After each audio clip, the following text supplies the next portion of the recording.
Manindra science school के YouTube channel में मैं आपका स्वागत करता हूँ। चैप्टर नंबर 4 में पार्ट नंबर 5 स्टार्ट करने जा रहे हैं। तो अभी तक हमने क्या देखा, parallel plate capacitor. Parallel plate capacitor में एक प्लेट होती है पॉजिटिव चार्ज, एक होती है नेगेटिव चार्ज। इसके अंदर अगर एयर भरी हो तो इसका कैपेसिटेंस क्या निकल के आ रहा था, सी नोट का मतलब है जब एयर या वैक्यूम भरी हो, epsilon naught a upon D, जहाँ ए क्या है एरिया ऑफ द प्लेट्स। इन दोनों प्लेट्स का एरिया सेम होना चाहिए और डी इन दोनों प्लेट्स के बीच की दूरी है, जहाँ D is very very very less than A. Area of the plates से ये जो डी है मतलब ये प्लेट्स एकदम पास पास होनी चाहिए, ठीक है। फिर निकाली थी मीडियम में, जब इसके अंदर डाइलेक्ट्रिक मीडियम भरा हो, और डाइलेक्ट्रिक मीडियम भरा हो, ये पॉजिटिवली चार्ज है, ये नेगेटिवली चार्ज है। डाइलेक्ट्रिक मीडियम भरा है जिसका डाइलेक्ट्रिक कांस्टेंट एप्सिलॉन आर है, एरिया ए है और डी उनके बीच की दूरी है। तो क्या निकल के आ रहा है, epsilon naught a upon d into epsilon r. C m is equal to, इसको क्या लिख सकते हैं, सी नॉट, यानी कि एयर में कैपेसिटेंस, जब एयर हो तो कैपेसिटेंस मतलब मीडियम भरने पे, डाइलेक्ट्रिक मीडियम अगर उन प्लेट्स के बीच में रख दें तो उसका कैपेसिटेंस बढ़ जाता है। कितना कितना बढ़ जाता है, उसके डाइलेक्ट्रिक कांस्टेंट गुना कैपेसिटेंस बढ़ जाता है, ठीक है। तो ये तो पढ़ा था हमने पैरेलल प्लेट कैपेसिटर के बारे में। अब आज पढ़ेंगे capacitance of spherical capacitor. Spherical capacitor के बारे में सबसे पहले देखेंगे स्फेरिकल कैपेसिटर बनता कैसे है। उससे पहले हम देखते हैं कि पैरेलल प्लेट कैपेसिटर कैसे बनाता है। ये पैरेलल प्लेट कैपेसिटर में सबसे पहले एक चार्ज प्लेट ली थी। चार्ज प्लेट लेटेस्ट में इसका चार्ज पॉजिटिव है और हमेशा जो कैपेसिटर है वो कंडक्टिंग मटेरियल से बनेगा। ये भी कंडक्टिंग है, कंडक्टर है, ठीक है। तो क्या किया था, ये पॉजिटिवली चार्ज है, इसके पास में क्या लेके आए थे, न्यूट्रल प्लेट लेके आए थे। न्यूट्रल प्लेट लेके आए थे। न्यूट्रल प्लेट लेके आने के बाद चार्ज इंड्यूस हुआ था, इंडक्शन वाला चार्ज था, तो नेगेटिव चार्ज अंदर की तरफ इंड्यूस हुआ इस पॉजिटिव चार्ज की तरफ, ठीक है। और पॉजिटिव चार्ज इसके अपोजिट साइड में, अभी भी ये न्यूट्रल ही है क्योंकि जितना नेगेटिव है उतना ही पॉजिटिव है, बस चार्ज का इंडक्शन हुआ है प्लेट के एक तरफ नेगेटिव एक तरफ पॉजिटिव चार्ज, ठीक है। अब क्या हुआ, इसको हम ग्राउंडेड कर दें। ग्राउंडेड कर दें तो पूरी प्लेट पे नेगेटिव चार्ज आएगा। ये पॉजिटिव चार्ज प्लेट है, ये नेगेटिव चार्ज प्लेट हो गई। तो ये जो है ये पैरेलल प्लेट कैपेसिटर कहलाता था, इनके बीच की दूरी डी हो और दोनों का एरिया सेम होना चाहिए ए, और दोनों जो है सेम मटेरियल के होने चाहिए, ठीक है, सेम कंडक्टिंग मटेरियल के होने चाहिए, ठीक है। ये ऐसे बना था पैरेलल प्लेट कैपेसिटर। अब देखते हैं कि ये जो स्फेरिकल कैपेसिटर है ये कैसे बनता है। ये स्फेरिकल कैपेसिटर जो है स्फेरिकल सेल्स से बनता है, कंडक्टिंग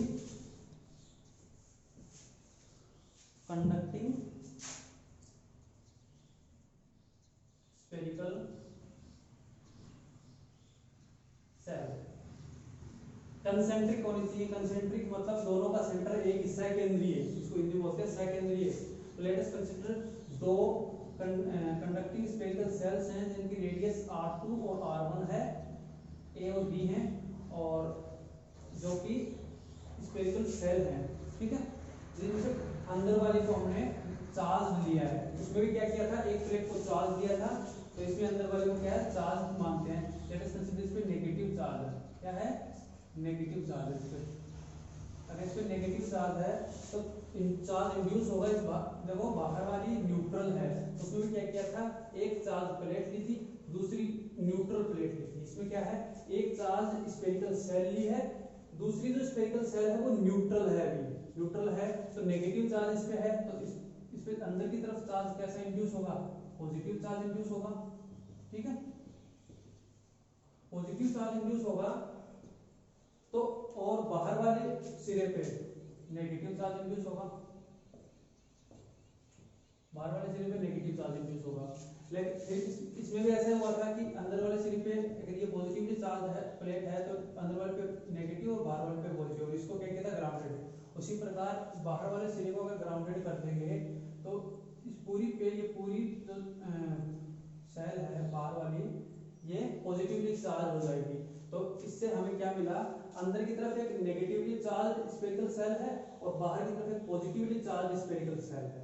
ठीक है, तो ये बन गया स्फेरिकल कैपेसिटर। अब हमें निकालना है इसका कैपेसिटेंस। उससे पहले देखो कि पोटेंशियल एट ए जो स्फेरिकल सेल है उसका पोटेंशियल जीरो होगा। जीरो क्यों होगा, क्योंकि ग्राउंडेड है, ग्राउंडेड है, इसकी वजह से इसका पोटेंशियल जो है वो जीरो होगा। ठीक है, अब देखते हैं इसका कैपेसिटेंस कैसे निकालेंगे। कैपेसिटेंस के लिए सेम फॉर्मूला C बराबर Q अपॉन V। ठीक है, चार्ज अपॉन पोटेंशियल। इस बार पोटेंशियल डिफरेंस निकालेंगे इन दोनों प्लेट्स का, ए का प्लेट नहीं, ए स्फेरिकल सेल का और बी स्फेरिकल सेल, दोनों स्फेरिकल सेल्स का क्या निकालेंगे, VAB पोटेंशियल डिफरेंस निकालेंगे और उसको इस फॉर्मूले में रखेंगे तो हमें कैपेसिटेंस मिलेगा इस स्फेरिकल कैपेसिटर का। तो स्टार्ट करते हैं। सबसे पहले बी पे निकालते हैं, तो potential at B due to negative charge, due to negative charge. ये जो नेगेटिव चार्ज है, नेगेटिव क्यों चार्ज है, ये पॉजिटिव क्यों चार्ज है। नेगेटिव क्यों चार्ज है, इसकी वजह से पोटेंशियल एट बी क्या होगा, V1 मानते हैं उसको, V1 is equal to K, potential charge कितना माइनस Q अपॉन R2, जब वो R2 है इसकी रेडियस तो R2 है, तो V1 is equal to minus KQ upon R2, equation number 1। फिर बात करते हैं कि potential at A at B due to positive charge.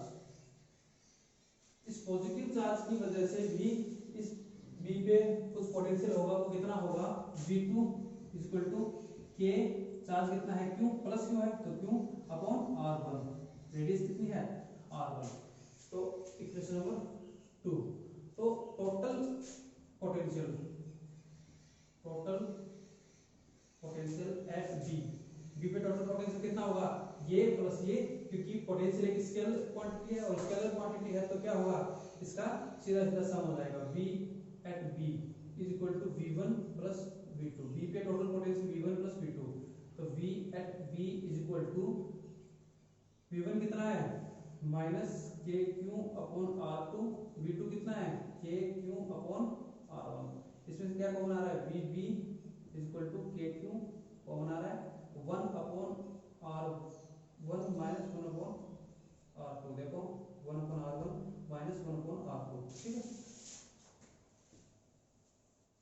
Score solve करेंगे तो VB is equal to KQ R1 R2 minus R1, ये होगा इसका अगर एलसीएम लेंगे तो R2 माइनस R1, ये है B पे potential. And we know that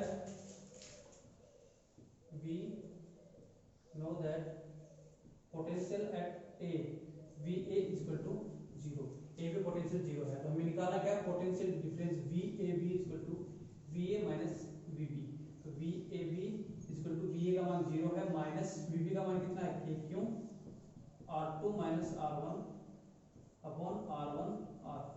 ठीक है, इसको सॉल्व करेंगे, माइनस का चिन्ह अंदर जाएगा या यहाँ से चिन्ह बाहर लेके आएंगे तो क्या होगा, VAB is equal to KQ R1 minus R2 upon R1 R2। ये है potential difference between these two spherical shells A और B, इन दोनों सेल्स के बीच में स्फेरिकल सेल, इन दोनों सेल्स के बीच में पोटेंशियल लिखना है। देखो एक और चीज, एक और बात कि हमें पता है कि इलेक्ट्रिक फील्ड लाइन जो है पॉजिटिव से नेगेटिव चार्ज की हो जाती है, तो यहाँ किधर होगी, इलेक्ट्रिक फील्ड लाइंस की डायरेक्शन जो होगी वो ऐसे होगी, पॉजिटिव से नेगेटिव की ओर। ठीक है, ये इलेक्ट्रिक फील्ड लाइंस की डायरेक्शन है। हमें VAB मिल गया इस फॉर्मूले में, C में Q पता है हमें, Q ही है और VAB मिल गया, तो ये मान रखेंगे तो कैपेसिटेंस मिलेगा, तो C is equal to Q upon VAB, तो C is equal to Q upon VAB का मान क्या है KQ R1 minus R2 upon R1 R2, Q से Q कटेगा, C इज इक्वल टू ये ऊपर जाएगा 1 upon K into R1 R2 upon R1 minus R2, ये क्या है, कैपेसिटेंस है किसका, इस स्फेरिकल कैपेसिटर का कैपेसिटेंस है, ठीक है।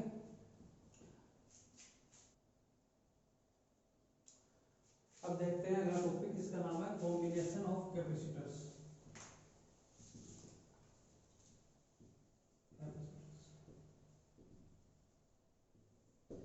सारी चीजें हम पैरेलल प्लेट कैपेसिटर के लिए देखेंगे। तो दो प्रकार का होता है ये, एक होता है सीरीज कॉम्बिनेशन, दूसरा होता है पैरेलल कॉम्बिनेशन। दोनों अलग अलग देखेंगे कि सीरीज कॉम्बिनेशन क्या होता है, पैरेलल कॉम्बिनेशन क्या होता है। सबसे पहले स्टार्ट करते हैं सीरीज कॉम्बिनेशन।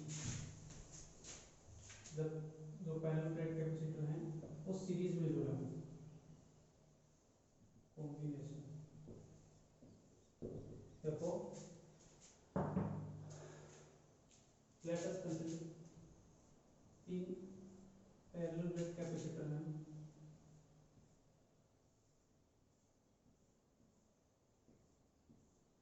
तीन पैरेलल प्लेट कैपेसिटर जो कि सर्किट में जुड़े हुए हैं।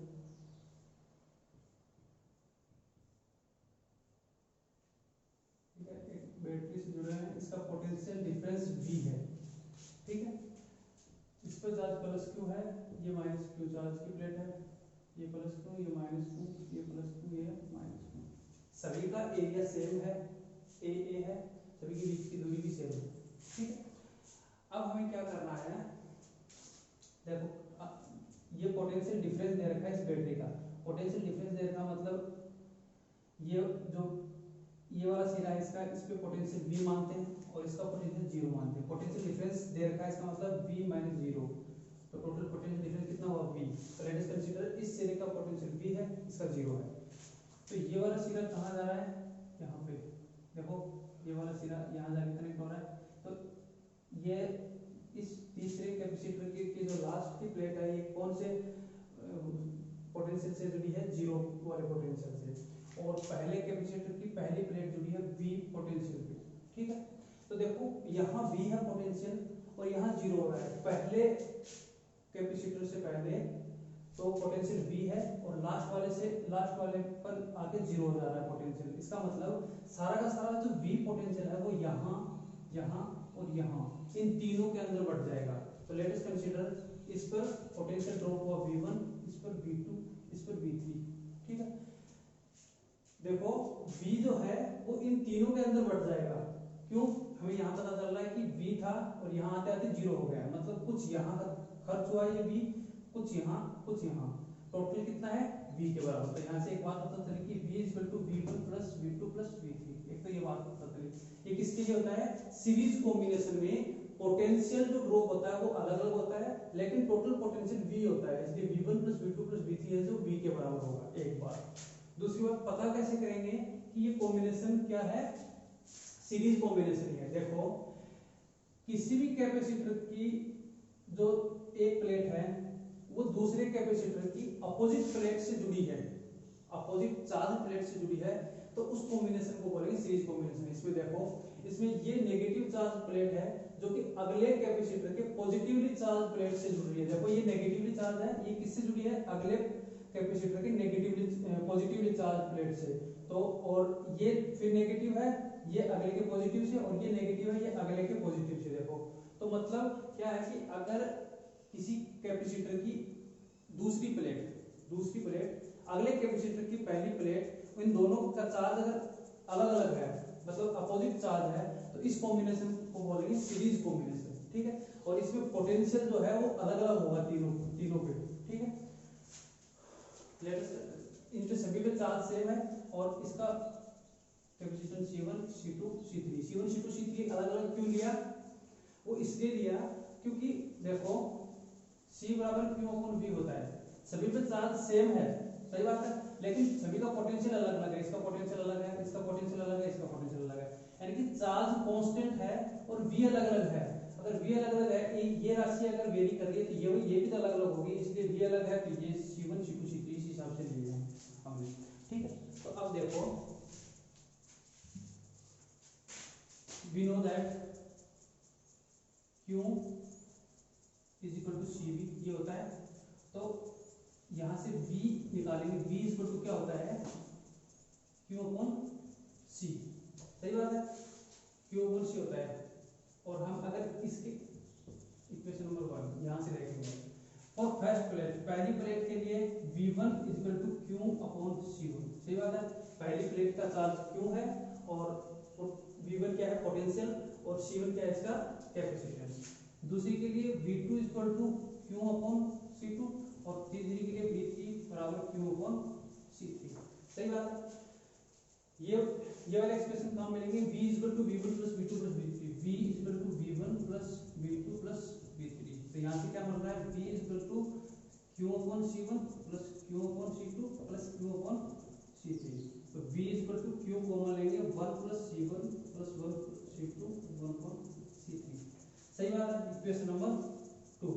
अब देखो ये सीरीज कॉम्बिनेशन है, तो सीरीज कॉम्बिनेशन का इक्विवेलेंट जो कैपेसिटेंस है अगर वो CS माने, CS का मतलब सीरीज, तो इक्विवेलेंट जो कैपेसिटेंस है वो CS माने तो क्या होगा, इस इक्वेशन नंबर 1 से V equal to Q upon CS, सही बात है।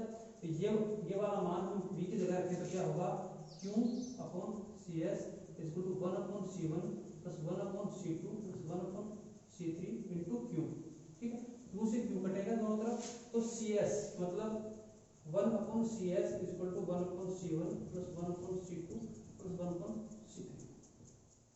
ये मिल रहा है हमें equivalent capacitance, equation number 3। Equivalent capacitance है किसका, सीरीज कॉम्बिनेशन का। इससे हमें कुछ बातें पता चल रही है, वो क्या क्या हैं उससे पहले देखते हैं। अगर n कैपेसिटर लगे हुए हैं, 3 कैपेसिटर के लिए अगर n capacitor there are n capacitors in series, अगर सीरीज में n कैपेसिटर लगे हो तो 1 upon CS equal to 1 upon C1 plus 1 upon C2 plus 1 upon C3 up to 1 upon CN, ठीक है, ये हो जाएगा equivalent capacitance for when n capacitors are connected in series combination, ठीक है, ये हो गया। अब एक अगर कॉम्पिटिटिव एग्जाम के लिए क्या देगा, 2 कैपेसिटर दे देगा, तो 2 कैपेसिटर्स के लिए क्या होगा, 1 upon CS equal to 1 upon C1 plus 1 upon C2, सीधा लिखेंगे 1 upon CS equal to C1 plus C2 upon C1 C2, ठीक है, और अगर ये ऊपर जाएगा तो क्या होगा, C1 C2 upon C1 plus C2।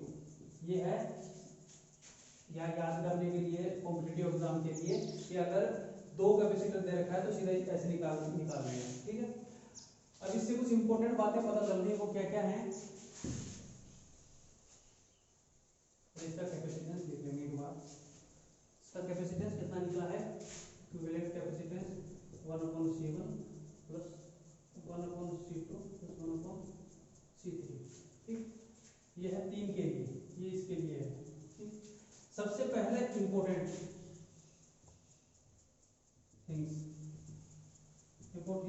Things में पहली बात क्या है कि देखो चार्ज तीनों पे सेम है, तो चार्ज का ratio Q1, let us consider इस पे Q1 है, इस पे Q2, इस पे Q3, Q1 Q2 और Q3 तीनों का मान सेम होगा। इंपॉर्टेंट थिंग्स में पहली बात ये है कि अगर तीनों Q1 Q2 Q3 हो तो 1:1:1 होगा, ठीक है, चार्ज तीनों के सेम है, यही बात बता रखी कि चार्ज तीनों के सेम हो। दूसरी बात है कि n capacitors n same capacitors of n same capacitors of capacitance C capacitance के अगर n कैपेसिटर सीरीज में जुड़े हैं तो क्या होगा, देखो 1 upon CS equal to 1 upon C plus 1 upon C plus 1 upon C n बार, ठीक है, n बार होगा, क्या होगा 1 upon CS equal to n upon C, क्या होगा 1 upon CS equal to C upon n, sorry ये ऊपर जाएगा, CS equal to C upon n, ठीक है। तो देखो जितने ज्यादा कैपेसिटर लगे होंगे सीरीज में उतना कैपेसिटेंस कम होगा। तो यहाँ से एक बात और पता चल रही है कि कैपेसिटेंस अगर हमें कम चाहिए तो हमें सीरीज में जोड़ने होंगे कैपेसिटर्स को, अगर कैपेसिटेंस कम चाहिए तो कैपेसिटर्स हमें सीरीज में जोड़ने होंगे, ठीक है। और एक और इम्पोर्टेंट बात, वो कैपेसिटर हैं, एक है 2 माइक्रोफैराड का, एक है 4 माइक्रोफैराड। तो इन दोनों को अगर हम सीरीज में जोड़ेंगे तो जो इक्विवेलेंट कैपेसिटेंस आएगा वो इन दोनों में से छोटा वाला कितना है 2, इससे भी कम आएगा। देखते हैं कैसे। देखो 1/CS = 1/C1 + 1/C2, 1/CS = 1/2 + 1/4, 1/CS = 4, 2 + 1, तो कितना आ रहा है 3/4। तो CS = 4/3, ये आएगा इक्वल टू 1.33 माइक्रोफैराड। देखो सीरीज कॉम्बिनेशन का जो इक्विवेलेंट कैपेसिटेंस है वो सबसे छोटे जो कैपेसिटर था, सबसे छोटा कैपेसिटर उससे कम प्राप्त हो रहा है। ठीक है, ये है सीरीज कॉम्बिनेशन। अब देखते हैं अब इसमें अगर डाइलेक्ट्रिक मीडियम भरे हों तो वो कैसे देखेंगे।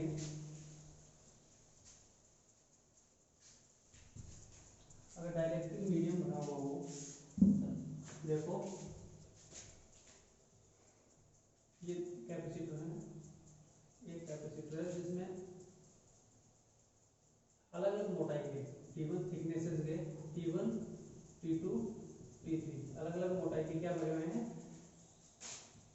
ये A है ये B है, B सी का दोनों, ये एक प्लेट A है, ये प्लेट B है, दूसरी ये नेगेटिव चार्ज प्लेट है माइनस क्यों, ये प्लस क्यों। ठीक है, ये क्या भरे हुए हैं इसमें डाइलेक्ट्रिक मटेरियल, ये डाइलेक्ट्रिक मटेरियल है जिसका डाइलेक्ट्रिक कांस्टेंट एप्सिलॉन r है। ये दूसरा डाइलेक्ट्रिक मटेरियल है, इसका एप्सिलॉन r2 है, इसका एप्सिलॉन r1 है डाइलेक्ट्रिक कांस्टेंट, और ये है इसका डाइलेक्ट्रिक कांस्टेंट एप्सिलॉन r3 है। ठीक है, ये भरे हुए हैं अलग अलग। तो देखो अगर कैसे पता चलेगा कि सीरीज है या पैरेलल है, तो देखो सभी का अगर एरिया सेम है, एरिया सेम है और थिकनेसेस अलग अलग हैं, थिकनेस अलग अलग है, इसका मतलब वो सीरीज में लगे हुए हैं। ठीक है, तो इसके इक्विवेलेंट बनाएंगे तो कैसे बनेगा, ऐसे बनेगा। ये पहला है एप्सिलॉन r1, ये दूसरा है एप्सिलॉन r2, ये तीसरा है एप्सिलॉन r3। ठीक है, तो इस पर C1 होगा, ये C2, ये C3, तो C1 C2 C3, और देखो ये T1 थिकनेस है, ये T2 है, T2 है, ये T3 है। ठीक है, T1 T3 है, तो इसका कैपेसिटेंस क्या होगा C1 = क्या होता है पैरेलल प्लेट कैपेसिटर में।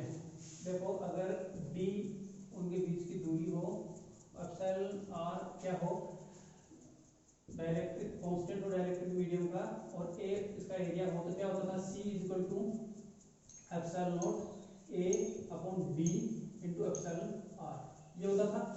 सही बात है। देखो D क्या है उनके बीच की दूरी, A क्या है एरिया, और एप्सिलॉन r क्या है जो डाइलेक्ट्रिक मीडियम है उसका डाइलेक्ट्रिक कांस्टेंट। तो पहले में डाइलेक्ट्रिक कांस्टेंट एप्सिलॉन r1 है, थिकनेस T1 है, यहाँ D है, देखो यहाँ D है, यहाँ T है, T1 है, क्या होगा epsilon r1 × A, area A है सबका एरिया A है, A/T1, ये C1 है। ठीक है, ये तो है। देखो एप्सिलॉन r1 एप्सिलॉन r, इसका dielectric constant epsilon r, A क्या है एरिया ऑफ द प्लेट्स, तो area of the plates A है इसमें भी, और यहाँ थिकनेस D है, यहाँ थिकनेस T1 है, यहाँ T1 है, यहाँ T2 है, यहाँ T3 है। तो इसी प्रकार C2 निकालेंगे एप्सिलॉन r2 A/T2, और C3 अगर निकालेंगे तो एप्सिलॉन r3 A/T3। ठीक है, तो क्या करना है सीरीज में जुड़े हुए हैं, तो सीरीज में इसका इक्विवेलेंट कैपेसिटेंस कैसे निकलेगा 1/CS = 1/C1 + 1/C2 + 1/C3। 1/CS = 1/C1 मतलब क्या होगा T1 एप्सिलॉन r1 × A, उल्टा हो जाएगा, plus T2 epsilon r2 × A, plus T3 epsilon r3 × A। ठीक है, 1/CS = क्या एप्सिलॉन और A, एप्सिलॉन A कॉमन आएगा, तो 1/एप्सिलॉन × A, इसको क्या होगा T1 epsilon r1 plus T2 अपन एप्सिलॉन R2 T3 अपन एप्सिलॉन R3।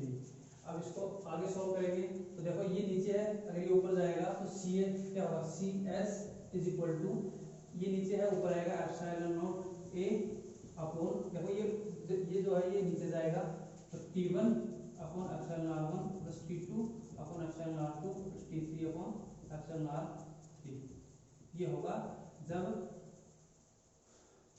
प्लेट्स के बीच में क्या बना हो, डाइलेक्ट्रिक मीडियम बने हो और सबकी थिकनेस अलग अलग हो, तो ये वाला फॉर्मूला बनेगा। अब देखते हैं पैरेलल कॉम्बिनेशन।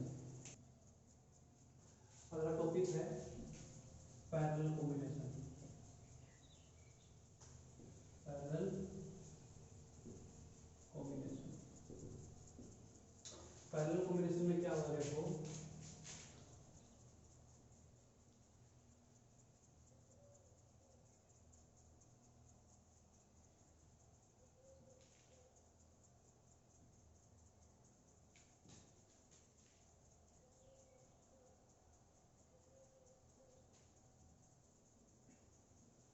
पैरेलल कॉम्बिनेशन कुछ ऐसे होगा, जब हम कैपेसिटर्स को ऐसे कनेक्ट करेंगे तो उसको बोलेंगे पैरेलल कॉम्बिनेशन। देखो ये है बैटरी जिसका पोटेंशियल डिफरेंस V है, मतलब अगर इस सिरे का V है, सबसे पहले इसे चार्ज दे देते हैं, इसका plus Q1 minus Q1 plus Q2 minus Q2 plus Q3 minus Q3। इसका अगर पोटेंशियल V है तो इसका 0 है। तो इस बार इंपॉर्टेंट बात आएगी, देखो पीछे वाले में पोटेंशियल जो था तीनों पे अलग अलग था, पहले पे कुछ पोटेंशियल ड्रॉप हो गया था, फिर उसके बाद दूसरे पे, फिर तीसरे पे, तीसरे के आगे जाने के बाद पोटेंशियल का मान था वो 0 हो रहा था, ठीक है। तो यहाँ क्या होगा, ये एंड अगर A है ये B है तो ये 0 जो है ये पोटेंशियल कहाँ है, यहाँ पे, और ये B जो है ये यहाँ पे है। तो मतलब तीनों का देखो, ये वाला पहला कैपेसिटर है तो इसका पोटेंशियल डिफरेंस कितना होगा, ए सिरे पे और दूसरे सिरे के बीच में पोटेंशियल डिफरेंस कितना है, V है, तो इसका पोटेंशियल डिफरेंस होगा V। सही बात है।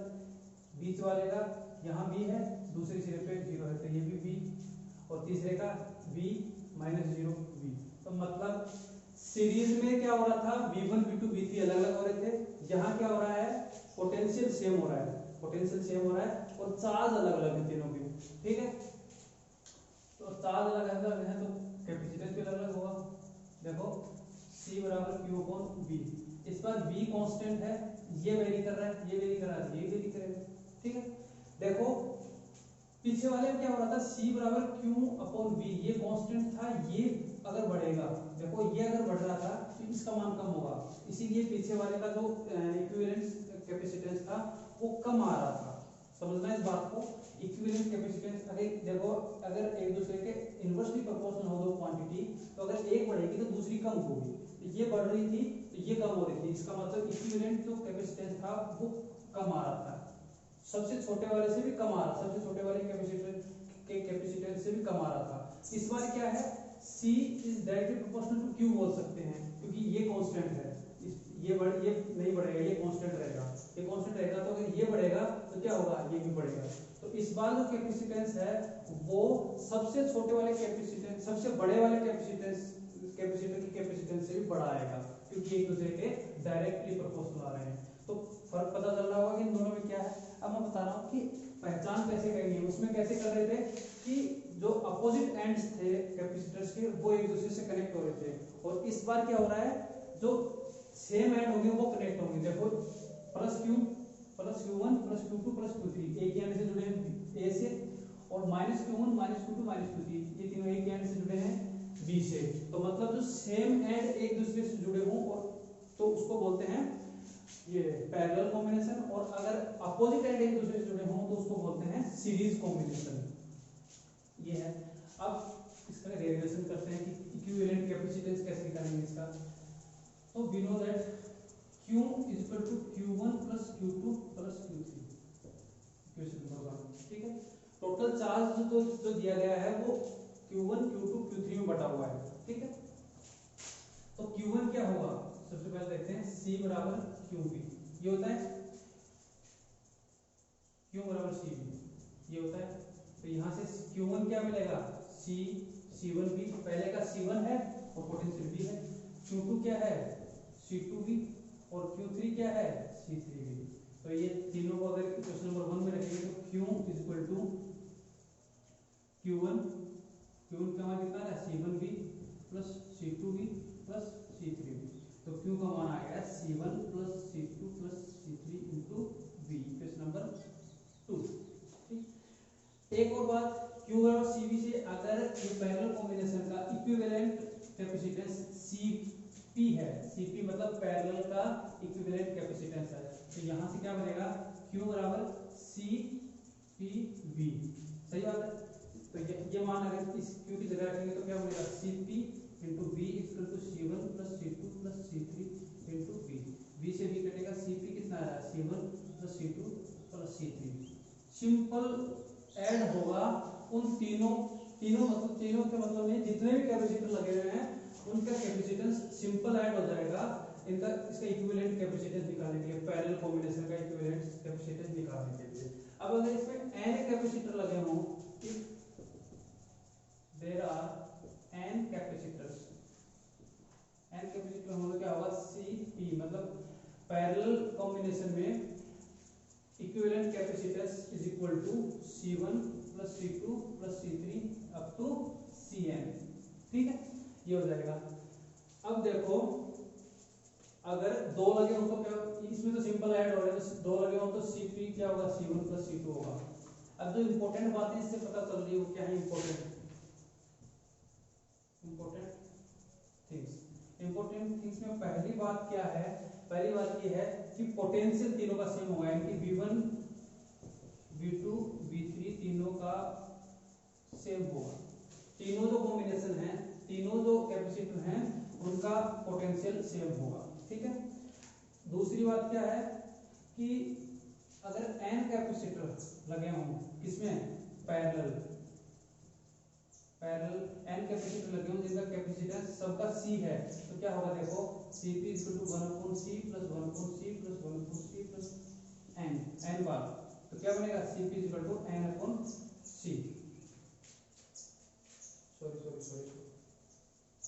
C प्लस n बार C, तो क्या होगा Cp पैरेलल में nC, बढ़ रहा है देखो n गुना बढ़ रहा है, जितने ज्यादा कैपेसिटर होंगे उतना ज्यादा उसका कैपेसिटेंस बढ़ेगा, मतलब अगर हमें कैपेसिटेंस बढ़ाना है किसी सर्किट में तो क्या करना होगा, उन्हें पैरेलल कॉम्बिनेशन में लगाना होगा, ठीक है, दो बातें होगी। अब बात करते हैं कि अगर इसमें डाइलेक्ट्रिक मीडियम भरा हो तो क्या होगा, कैपेसिटेंस क्या होगा अगर इसमें डाइलेक्ट्रिक मीडियम भरा हो।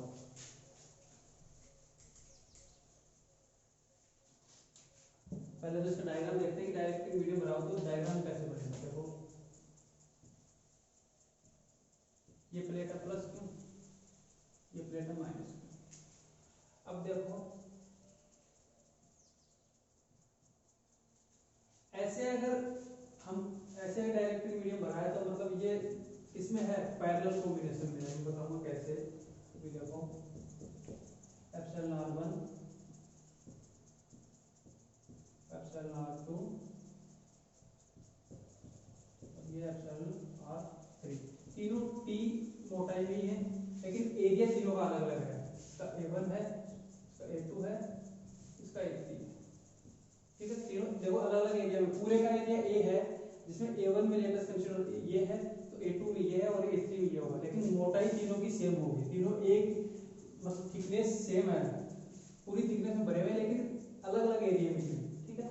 ये ऐसे कटेगा ये तो एरिया में कटेगा, और अगर ऐसे कट रहा है तो वो थिकनेस में कटेगा। तो C1 क्या होगा इसका, C1 इक्वल टू क्या होता है C1 जब क्या भरा हो, इसका इक्विवेलेंट बना देते हैं पहले, इसका इक्विवेलेंट बनाएंगे तो क्या बनेगा,